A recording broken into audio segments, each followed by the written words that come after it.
Hey everyone, welcome to another episode of Get Jashed. Today I'm very excited to have with me Liz Best. Liz is a journalist, editor and media professional with feathers in her hat with publications such as the Sydney Morning Herald, The Age, Woman's Day and Empire magazine.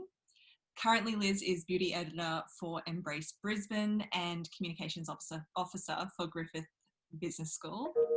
Liz is also co-host of Castology, the podcast that reviews and recommends other podcasts, and the Ghosts of Boyfriends Past podcast, where Liz, her co-host Tom, plus guests share their horrific, weird, interesting, and questionable dating and relationship stories. And it is really a delight. So I'm very happy and so glad to have you joining me here today, Liz. Thanks so much. Thank you so much for having me, Jess. My pleasure. So I really want to talk about like the Ghosts of Boyfriends Past kind of content because it's so interesting, and I've listened to you have such insight into communication issues, for instance, in relationships or dating, especially when guests are telling their stories. You can kind of just hear you go like, oh, this. Yes. The number of times I want to jump in and just go, just talk to each other. Right. But I feel like there's a certain kind of like this first part I want to touch on first, because with communication, I find that people feel very vulnerable when they try to communicate if they're not used to it. And I imagine there's a certain kind of vulnerability in sharing relationship or dating stories, like especially so publicly. So do you have a process you've worked through with that? Or did you kind of just get to the point where you're like, fuck it, I'm just doing it? Or what was that for you? For me, for telling my own stories, it just got to the point that I'd had so much shit that I thought, well, at least I can get a good story out of it. Like, it was the only way that I could justify my pain, was that I was like, okay, well, maybe some other people would want to hear about all this crap that I've gone through with my terrible relationships, in order to be able to help them in their relationships, kind of like a learning and healing through trauma kind of thing. And I used to be quite like a private person, but I just got to the point with my writing where I was a beauty writer for so long, and one of my editors back at She Said magazine was just like, why aren't you a relationship columnist? The one relationship column that I got you to write was so funny and was so engaging, and it just so happened that people loved listening to me fail. So Thanks, guys. well, it was, like, if nothing else, you get a good story out of a bad date. So, when somebody else noticed that I sort of came alive when I was talking about that kind of relationship stuff, I thought, well, maybe there's something in this, maybe other people can actually not fail as hard as I did if they read my story. You're like, it's fine. Yeah, and I just wanted to hear other people's stories as well, because there's so many times that people really love just talking about what they've been through, and there's a real catharsis that happens on the podcast where as soon as we stop recording, there's a lot of people that just go, oh, it was so good to get that out, and they talk about it with friends and stuff like that, but kind of getting it out to a wider audience for a lot of our guests is kind of just like putting it out and then sending it away. So that they can kind of move on, and yeah, it's become something that, like, I absolutely love our little podcast community. We've got a little Ghosts of Boyfriends Past group therapy group. So it's like this community of people who listen to the podcast, who post relationship memes and ask for advice and send us stories if they're not comfortable with us interviewing them, or they don't want people to know that it's them. They'll send us anonymous stories through so that we can still help people with their stories, even if they are feeling like it's a bit too raw and they're a bit too vulnerable to actually say it themselves. Yeah, that's a really good point, because it sort of creates that safe space to be like, oh, like it doesn't all have to be like laid bare, and you can kind of baby step into it. Okay. We have minisodes, and even like the people who don't feel like they can tell their own stories, like I'm a writer, that's what I do. So even if they send me dot points, I can create something and go back and forth until they're happy with how their story's being told. That's awesome. So as I said, like you've mentioned quite a bit around like the communication and the red flags that come up, especially when other people are sharing stories, whether it's your co-host or the guests. What are some of the red flags that you have learnt in communication? And One of the biggest ones that I learnt most recently was on love bombing, which is where somebody kind of overwhelms you at the start of a relationship by going, I've never felt like this before. You're the only person that's ever made me feel like this. You're so different from other people, from other girls. Whenever someone says you're really different from other girls, I just think, no, you just are trying to tell me that all your exes are crazy, and I'm not down with that. But it's this overwhelming outpouring of emotion and love that get you addicted to that person, so that when they kind of pull back and show you who they really are, you have an almost Pavlovian response to any kind of affection that they give you. And then you try harder to make them like you, like they did again. And it's just this horrible cycle. So whenever someone is like too much too fast, that makes me go, no. If anybody ever talks about their exes and says they're crazy, big no, because like, first of all, you don't talk about your exes at the start of dates. You should never do that. And anyone who does that and then says they're crazy, you're just like, oh, and how did they get crazy? Really funny that all your exes are crazy. What a coincidence. Yeah, right. What are some other really big red flags? Just like not being available to talk when you like, just suspiciously being like, I can't talk right now, or leaving you on red for a couple of days before replying. That feels like game playing to me. Not letting you see, if you've been going out for a couple of dates, kind of being reluctant to bring you to their home, because that makes me go, are you hiding a girlfriend or a family, or do you live in squalor? Like, yeah, what is it that you're what is it, you know? And I've said to people when they've come over to my house before, I've gone, look, excuse the mess, I've had a nuts week, you know, and I'm happy to explain away a bit of mess. But I mean, look, one of the silliest red flags that one of our guests has come in with is if your guy doesn't have a bed frame, then that's a big red flag. But if your guy doesn't have a bed frame, if it's just a mattress on the floor. So it can be like an ensemble without. Ensemble is fine, but if it's a mattress on the floor with no top sheet, the top sheet's important. It kind of, they tend to be man-child, you know, like they're kind of stuck and not really. But like, it's really hard because I don't want to overgeneralize these trivial things. The biggest things are when people like either over communicate or under communicate, and they're the biggest red flags to me.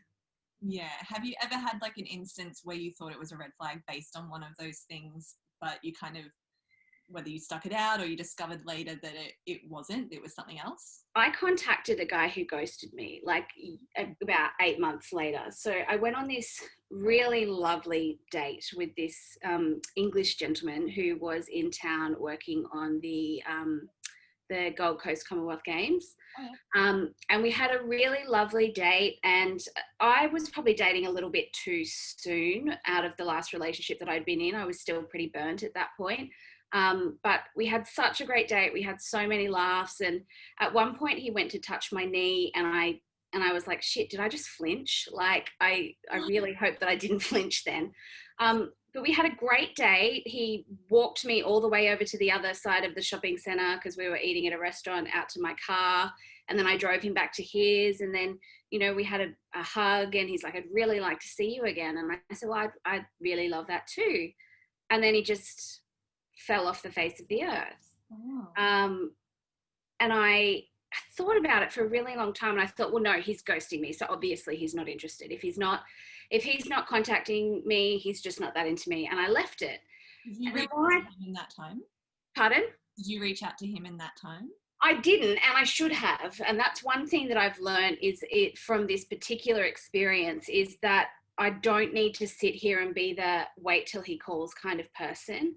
And I think that it's really important for women or anyone who's scared of texting back to realize that it's not a game, and that if you reach out and somebody doesn't reach back, then that's your answer, and that gives you more closure than the ghosting will. Yeah. I contacted him probably 8 months later, and I was like, hey, because I was writing a column about it, because my editor was like, whatever happened to that guy? You should write a story about it. And I was like, oh God, okay, I'll contact him. And I said, hey, look, I thought we had a really nice date. Like I quite liked you, and you know, and he goes, oh, I didn't think that you liked me. And I was like, what gave that impression to you? And he was like, well, you know, the way that you hugged me, and I wanted to kiss you that night, and I felt like you would have pulled back if I'd tried. And I said, well, you said, let's do it again sometime. And I said, yes. So what part of that didn't you? He's like, yeah, but your body language was saying different things to me. And I said, okay, well, let's catch up this weekend then. And he's like, I'm just about to move back to England. And he said, this is going to go down as one of the biggest regrets that I've ever had in my life. And I was like, me too. And yes, before you ask, I did check. He is in England. He didn't bullshit that. We became Facebook friends. But yeah, it was one of those things where he was reading my body language and I was reading his words, and there was a disconnect because neither of us thought to reach out just to clarify earlier, because we both initially dismissed and went, well, obviously that person's not into me because we've read the situation completely wrong. Do you think that body language has a lot to answer for that? Like, yes, absolutely. Like my face on that date would have been 100% like, I'm really into you, I really like you. But that 1 second of hesitation when he touched my leg, yeah, I think like that there's something in that. Like obviously all my words were saying the right things, but I wasn't ready to date at that point. But if he'd given it maybe 2 or 3 extra dates, I think I would have really warmed into it. It's just that I had been with someone for 4 years and then someone for 6 years immediately before that. So this is the first time that I'd been single and out dating. So yeah, it freaked me out, but I just wish we'd talked about it, that I'd had the courage to reach out, or that he'd had the courage to reach out when we both thought the other wasn't interested, even though all our signals to our minds were saying that we were. Yeah. How soon do you think it is like okay to have conversations like that of like, hey, this is what I'm interested in? Because I know that in the game playing, and I'm not into the game playing either, like I would rather just be open and vulnerable and upfront and be like, hey, this is what I'm into. Like I haven't necessarily decided about you, but this is what I'm looking for, or this is, you know, whatever it is. But do you find that there is like, do you have like a rule for that, or do you just think as soon as you feel it, or feel like, or I like, think as soon as you feel it, but I'm also not a big fan of, it's really hard because as soon as you feel it, if you know that you have intentions to see that person again, if you're just texting because you think that's what you're supposed to do, then that's not great. Because I've had another date that I had around the time when I was still dating. I'm not anymore at the moment because pandemic and it's too much of a headache. But there was another guy that I went on a date with, and during this date, he was talking about the second date and the third date and what we were going to do in the future and what nickname he was going to call me. And then he texted me in the car, like just 5 minutes after I'd left, to say that he'd had such a wonderful time and blah, blah, blah. So we texted back and forth for about 20 minutes. Like I only just arrived home, and he's like, oh, by the way, I only want to be friends. what?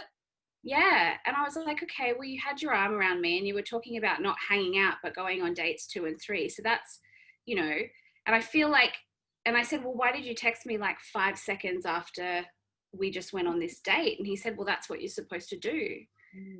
And I was like, you don't do things because you're supposed to. You do things because you want to. And because it's like, if you've got the intention of following through, then I don't see why there's any reason why you can't, you know, leave a cute message on someone's message bank just saying I had a really nice time, or send a text.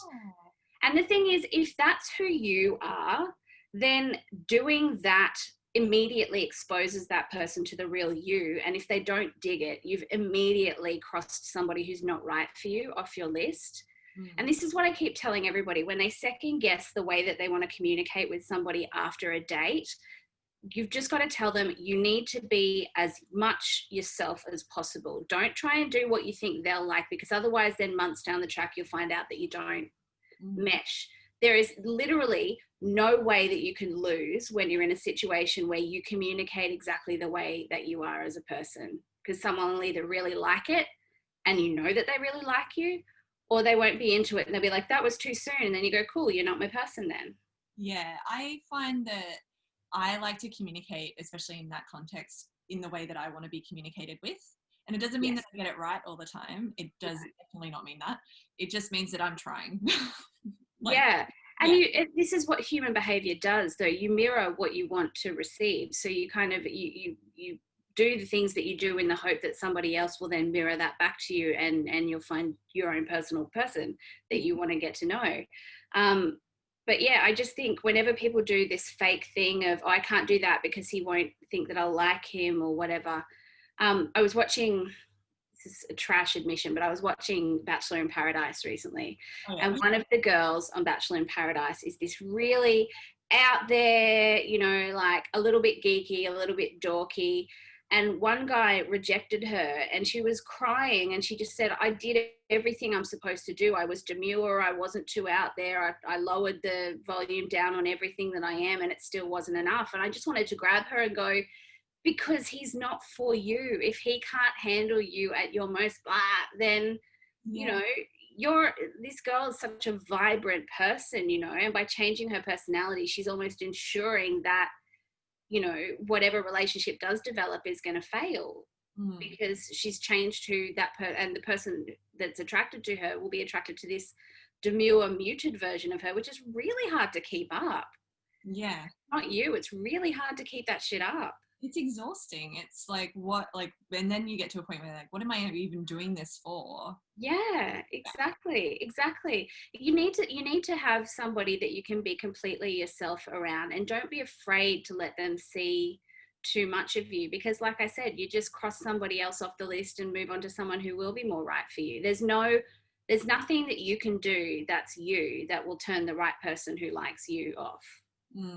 Actually, that's probably a little bit of an overstatement, but I'm talking about in those first few dates. Yeah, exactly. I mean, ease into it for sure, but also don't censor it and don't. No. Yeah. No, like if you censor too much of your personality, you're basically locking yourself into an alternate personality for the life of that relationship. And who's got time for that? No one should. No. Do you think that that's what gets in the way when people are trying to, you know, like they have a great date and they're so worried about how their communication, like how they choose to communicate from there will be perceived, where they're like, oh, it's too much, or what will he think, or whatever it is? Do you think that that's the main thing? Or I think people worry so much about keeping whoever it is that they're dating that they second guess communication too much, where you should be focused on somebody else who wants you the way that you are, not the way that you feel like you have to be.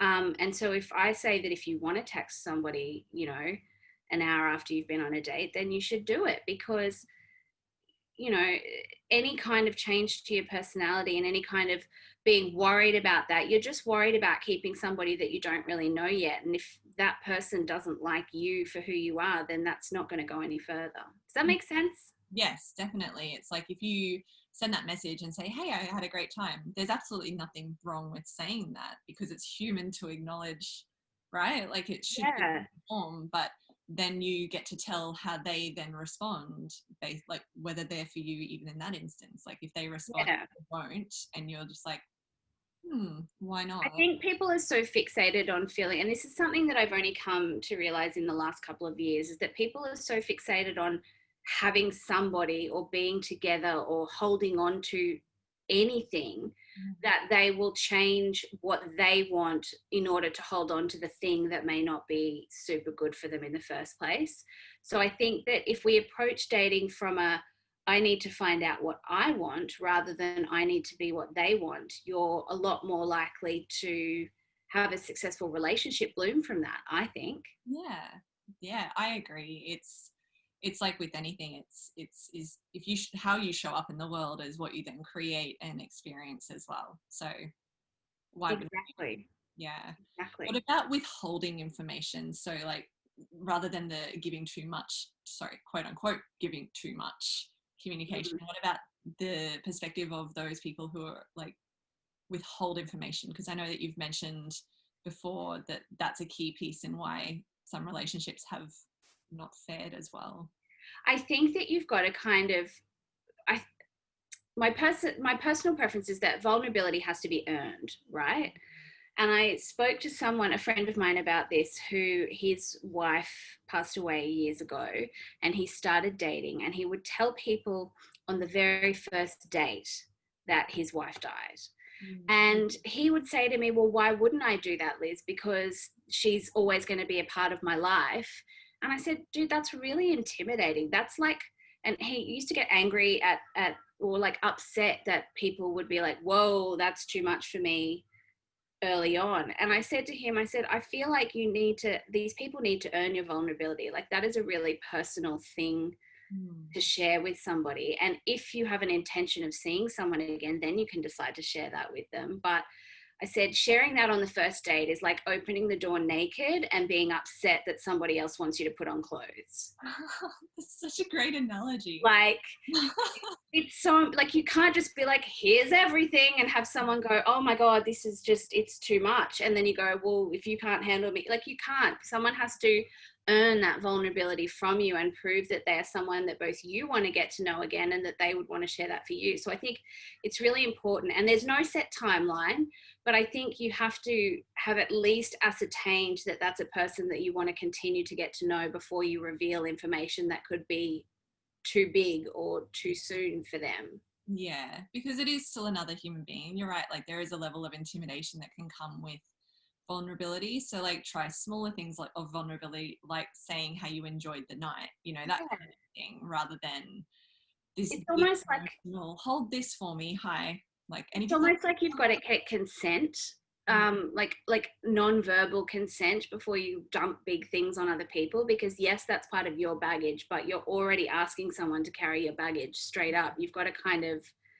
you know, get to a place where you're comfortable with sharing that and they're okay with you sharing that, because yeah, you're right, they're a separate person as well. And just because you're like, well, this is my baggage, so you should have to deal with it, at the same time, you've got to make sure that your intentions are both on the same page and that they're okay with you being that vulnerable before you put it all out there. Yeah, and it will probably make you feel a lot safer when it does come to that time, right? Like, and rather than him walking away getting really frustrated and maybe labeling, like, I assume it's women he's dating, like maybe labeling all women as like bitches or something because they can't handle that he has, you know, like that he's a widower. So it's like, yeah, it's wait a second. Give somebody a chance to kind of get to know you as a person before you know, and I know that sounds like it's going against exactly what I said before with just be yourself, but certain information, like yourself, is different from your most vulnerable moments, I guess. Like you wouldn't walk up to some stranger in the street and be like, hi, how you going? Got a dead spouse? And if you do, please don't. That's really uncomfortable. And really weird, and maybe look at the reasons why you're doing that. Yeah, exactly. Like maybe talk to somebody. But you know, I figure if you wouldn't walk up and say that to a complete stranger, then why would you do it on a first date? Because that person is essentially a stranger. Exactly. And you can still be yourself without that label. Like that's a part of your story, sure. But there's still a whole you that you can show up as without, like, you have potentially a lifetime to get to know each other, right? So like you don't need to do it all in one day. Unless you show up at the door naked on the first date, and then maybe that lifetime's going to get cut real short. That lifetime's about 5 seconds. And they're like, nope, too much, bye. What about, because I always like to sort of give like a more useful way of like approaching as well. What about green flags for people to look out for? The most important thing for me in any human being is empathy.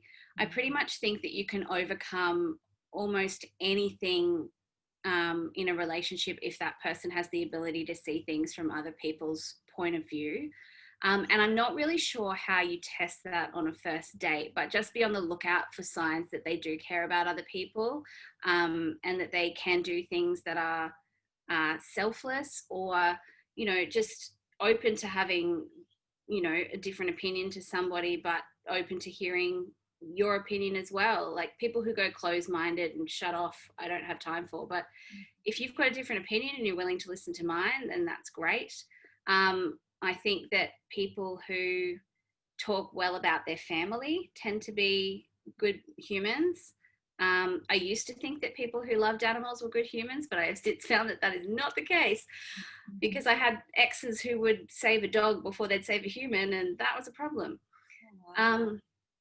What other green flags? I'm just trying to think of like specific examples.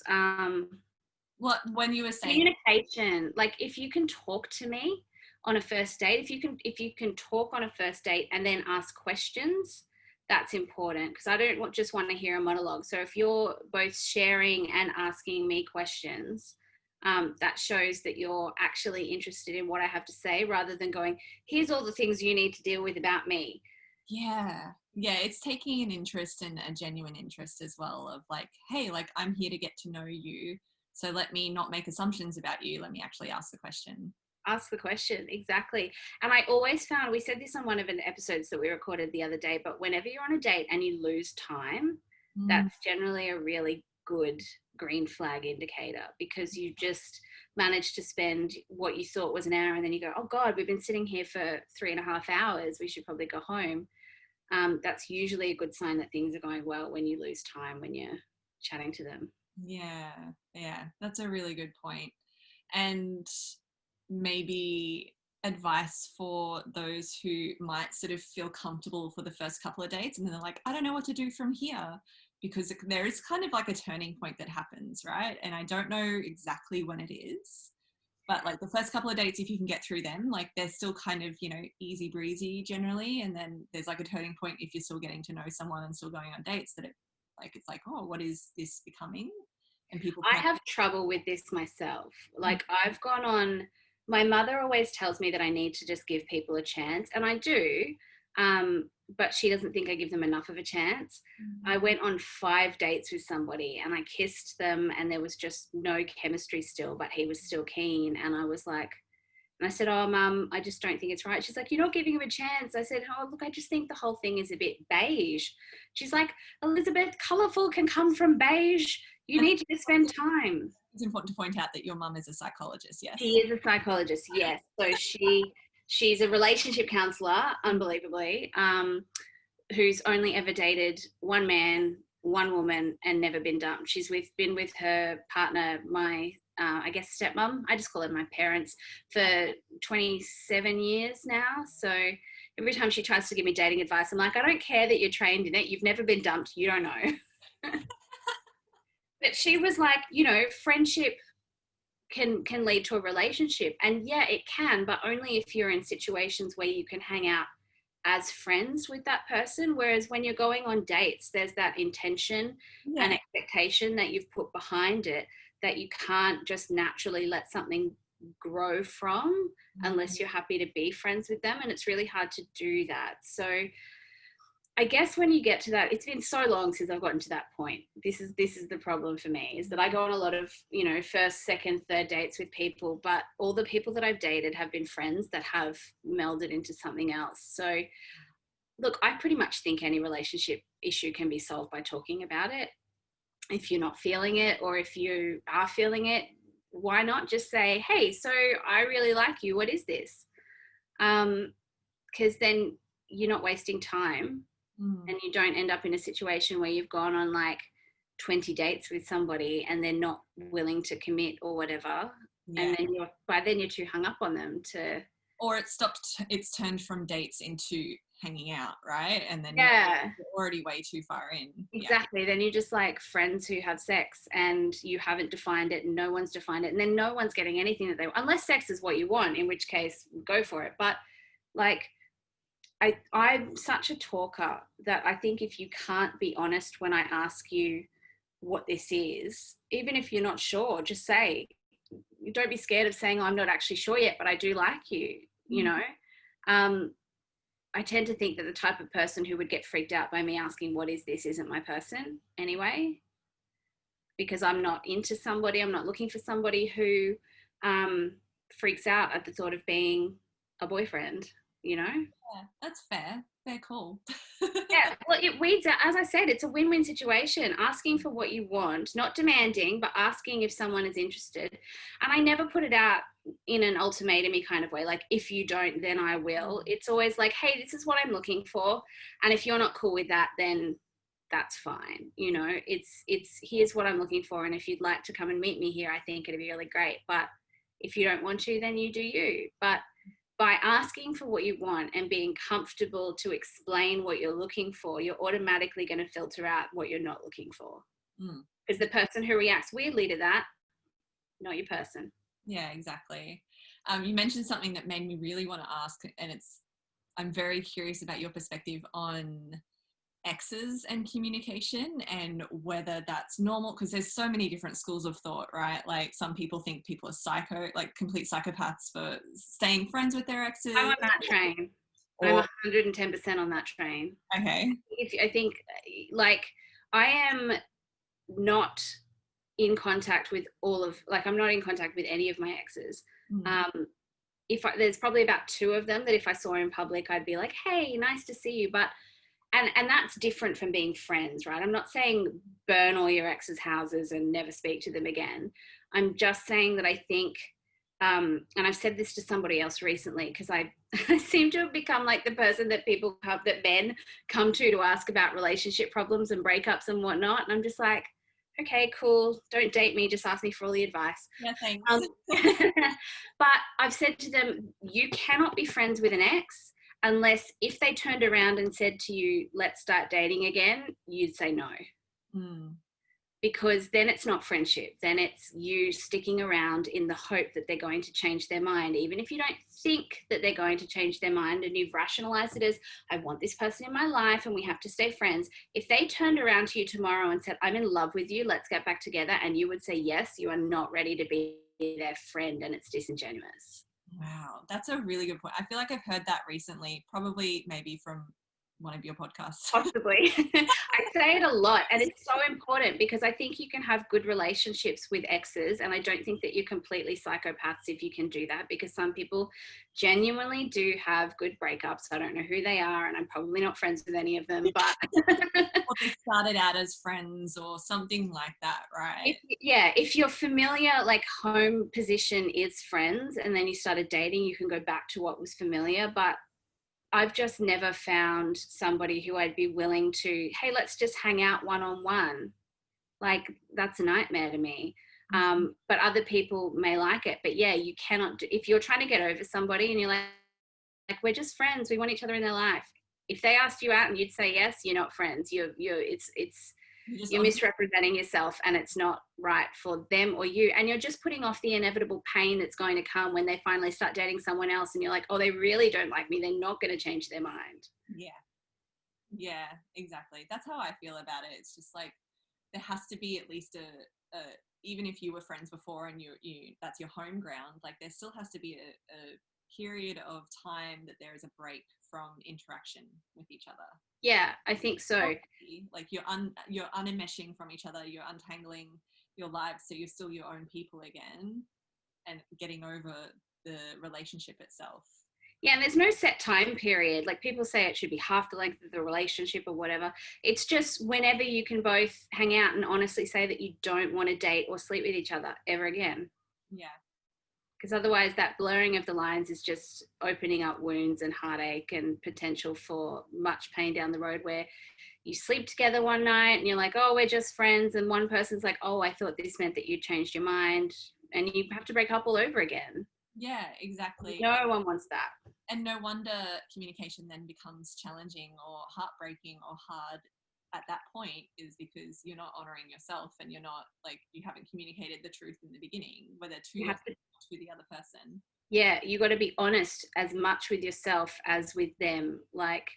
And even if you're in a friends with benefits situation, I've chatted with a lot of friends and I've had one of these myself, in that both of you need to always communicate where you are in that situation, because if one person starts having feelings, you have to reassess. If one person, decides that they need to start dating, you need to have that conversation so that nobody's hurt or upset. And it can be really hard because you think, well, this is only casual, but that doesn't mean that you still shouldn't respect that other person enough to tell them what your intentions are. Yeah. Like I've actually had it's what I call the magic penis syndrome, where I've slept with guys and they just assume, even though I've been looking for something casual at that time, that I'm going to somehow fall in love with their magic penis. And so they start being an asshole to you right after you've slept together. And I just sit back and think, you guys are so stupid, because honestly, you could have had sex on tap for as long as I was interested, but you just assumed that, oh man, she must fall in love with me after we just had sex, so I've got to be horrible now. Just treat people like humans. It's not hard. Yeah, assumption is just the enemy of everything, I think, because if you just ask the question, and I think that's part of communication in any kind of relationship, but especially intimate relationships, is trusting that if the other person doesn't understand something that they need, like, that they will ask. Yeah, and don't be that person that thinks that you can magically know what somebody else thinks and make decisions that are best for them, because that's really selfish to not actually consult a person on what they want and just decide that they must fall in love with you, therefore you have to push them away. You know, when people assume, and I realized this probably after years of therapy, that almost everybody I've ever dated has withheld a crucial piece of information from me about our relationship that would have enabled me to make an informed decision on what I wanted to do. Like, the last guy I dated, I wanted to get married and have kids. And he kept saying, yeah, maybe one day, one day, one day, one day. And he admitted to me at the end that he never had any intention of getting married. So I stayed much longer than I would have. You know, I've had other people who've cheated and not told me about that. I've had other people who were horrible to me because they didn't want a girlfriend and they decided that I wanted to be their girlfriend, when I was just like, hey dude, I just wanted to have some fun, but that's fine.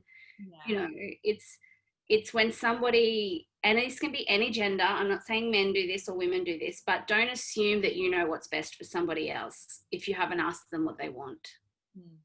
That's so important. And literally every relationship issue can be solved by just asking someone what they want. Yeah. And it's hard. It's intimidating, especially if you hope that they're going to say what you want to hear, but you're saving yourself so much. It's like the Band-Aid. You rip it off quicker and you save yourself so much heartache by not assuming what they want and actually knowing and working towards something together. Yeah, I would say asking someone what they want, but also doing your work and figuring out what you want so that you can communicate it as well. Absolutely. Yeah. Both people need to be able to put what they want on the table. And some of the best relationships that you'll ever have are when both people have put what they want on the table and that matches. Like, you don't have to want, because that person, as I said, I keep saying it, it's not your person. If you put what you want on the table and that's not what they want, then problem solved. Yeah, exactly. And it's going to sting, or it's going to just be uncomfortable and whatever it is, but I think partly I have a feeling that that's why people might avoid the communication aspect of that, because they don't want to hear the truth that maybe they know, or the fear of hearing that truth, right? Absolutely. A lot of people know in their heart that something isn't right, so they don't ask because they think that they can change somebody's mind. But I've learned that just tends to prolonging the pain, and then you're more attached by the time you realize that this person isn't on the same life path as you. Yeah, so you're suffering at the time, and then you have to go through that suffering of grieving the ending or the relationship anyway. So exactly. Like, why? Exactly. But it is hard, because once you convince yourself and you tell yourself that things would be all right if only, or I really like this person and maybe we'll mesh back together again, or, you know, but I just think that, you know, you're both human and you're both got different wants and needs, and you don't need to have this big psychological D&M, but just kind of check in with what somebody wants. And if you wake up one day and realize that you don't want what they want, have the conversation, and you might be able to overcome it. That doesn't mean you have to leave, that you could come to a compromise, but it's really cruel. And again, this is where empathy comes into it. It's really cruel to keep somebody in a relationship when you know you don't want what they want, because you're obviously not putting yourself into their shoes. You're just keeping somebody because you want it for as long as you can possibly have it until it breaks, you know? Yeah, exactly. Oh, there's so much wisdom in that, and it all just comes down to just communicate, right? Like, just fucking do it. Honestly, like every single episode at the end, they're like, so what advice would you give? And I'm like, talk about it, communicate. You know, it's really intimidating to have to go up to somebody and say, hi, this is the thing that I want. That's really hard, but I implore you to get the guts to do it. And even if you don't have the guts to do it face to face, send someone a text or write someone a letter or send a friggin' carrier pigeon, or, you know, talk through a friend. But any way that you can get that information out there to that person, even if you're too scared to do it yourself, will mean that you're on the same page. And quite often, you know, that's half the reason why relationships don't break up, is because they haven't talked about the fact that they're not on the same page. And you can be great people and seem like you fit, but if you're not at the same life stage, then timing is everything. Yeah. And that's a whole other conversation in itself, timing. So Right. Yeah. Oh, thank you so much for joining me. That's been such a great conversation. It's gone so quick. And I hope it's been helpful. no, it definitely has, because I feel like it's something that we haven't touched on here in this conversation series yet so specifically, and it is a really important part because it's one of those aspects of life that people all experience in some way or another, and we also seem to find ourselves so with such an aversion sometimes to developing these skills in love and relationships and communication in that, because we're like, oh, well, that's too touchy-feely, or it's too vulnerable to look at that, you know, I'm just going to work on my business communication skills. Yeah. Well, like everything that you have in relationships can be applied to every other, like dating relationships can be applied to all other relationships. Even like, I talk a lot about the love languages on the podcast, which is the 5 love languages. There's like gifts, acts of service, quality time, physical touch, words of affirmation. And if you figure out what language your partner speaks, then you can love them in the language that they want to be loved. Like you might love telling someone that you love them, but that doesn't mean as much to them as giving them a hug. And I'm not suggesting you hug people in the workplace because that's inappropriate. But again, you just figure out what language they like to do business in, and that's how you interact with that person. You don't try and force your own communication style onto somebody. You figure out the way that they like to do business and you make that happen for them. And you hope that everybody else also wants to do that and not just be selfish about it. But it's the language that they understand it in, so that way they're hearing your intentions rather than just going like, oh yeah, not really noticing. And a lot of the time people think that someone doesn't love them because they're not expressing it in the language that they know love. So again, communicating on what that language is and what you like, you know, I hate it when people, acts of service are not a thing to me. If someone goes, I did the dishes, I'm like, cool, great, do you want a medal? Whereas I've dated people who really appreciate someone cooking a meal for you or whatever. Whereas, you know, if someone walks up and gives me a hug, it means so much more than giving me a bunch of flowers, you know? Same. Mine's like quality time is number one above all else. Like there's a couple that are close, but it's like if I have your attention and your presence and you're not busy on your phone and distracted, like you're actually here in this moment with me, even if we're just chilling, like, right, that means so much more.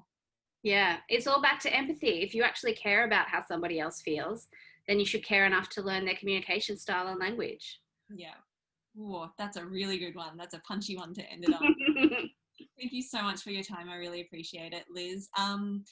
I will share this in the show notes and in the caption of where people can find you. But if you have a couple off the top of your head that you want to share where people can find you and follow you.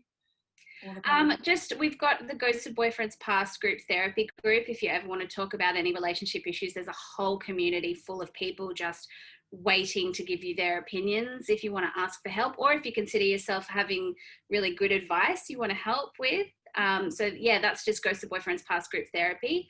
Otherwise, you can just go to the That's Not Canon website, which is that'snotcanon.com, and find either Ghosted Boyfriends Past or Castology if you want to keep hearing my voice.